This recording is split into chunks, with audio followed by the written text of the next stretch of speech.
Hello, welcome to our YouTube channel. Today we are going to do a video on a vintage CB, a Cobra 139. Haven't seen one of these in a while, and we picked this unit up and it worked real good. So I've got some VFOs laying around, and I thought, well, it'd be kind of cool to put a VFO on one of these things and just see how it performs. Person might ask, why would you want to do that to an old 50-year-old radio? Well, it's kind of cool. I think it's a neat rig. So that's what we're doing today.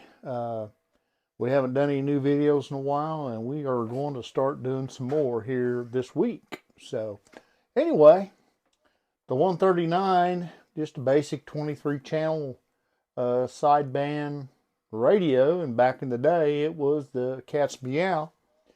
Of course, you know, the 40 channels evolved, and here we go. Well, we just happen to have a Siltronix 90 VFO, and this is a number, I believe it's a number one. It is a number one, and it is the oscillates at the frequency of this particular radio. So we just installed it onto this rig and actually kind of been using it a little bit, and it works really well. If for all of you that are not familiar with the controls on a Cobra radio, these are basically just like a 142. We're all pretty familiar with those. It's got an A&L on it, automatic noise limiter. It's got a noise blanker, and of course CBPA. It's got a, here's your mic gain, the dynamic, volume, squelch, and then of course RF gain. This is the clarifier, which actually on this one it was not locked. But it really is kind of a moot point with the VFO. So anyway, and then there's your basic mode switch. So in order to put one of these on these, all you got to do is just pull one of the crystals, which it normally controls 4 on this vintage radio, 4 channels. And right now it's working on channel 1, and of course, when you go to the CB channels, you will have everything from just below 1 clear up to about channel 38.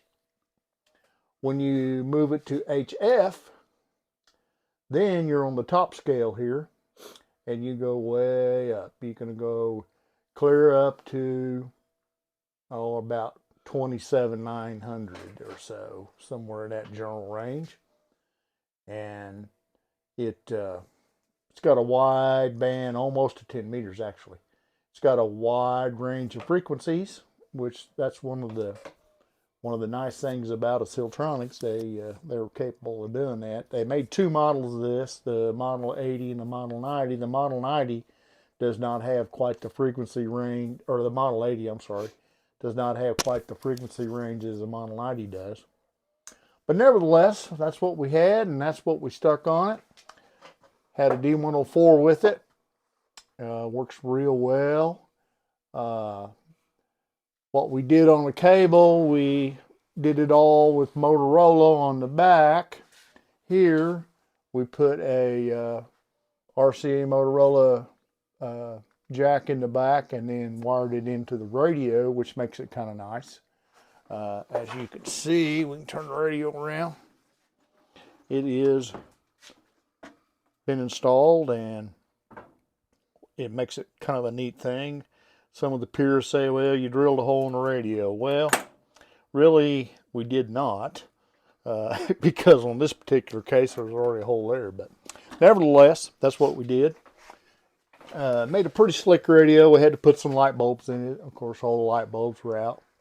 One of the meters was bad, replaced that. Tuned and peaked and aligned it, and It works pretty good on AM. What's the watt meter here?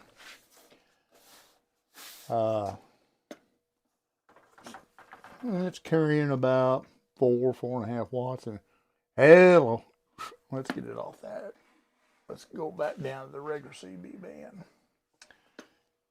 Hello. Swings about 15, 16 watts, which is not bad. Then on the sideband, we're doing hello, about the same on sideband. So the old radio's pretty healthy, works pretty well. Anyway, this is a vintage rig, and I kind of like these things and like the vintage equipment, and got another one resurrected from the dead. Anyway, thanks for watching our video, and please go to our website, check out what we have. We've got some new additions there. Going to have several more here coming up soon. So please watch. Thank you very much.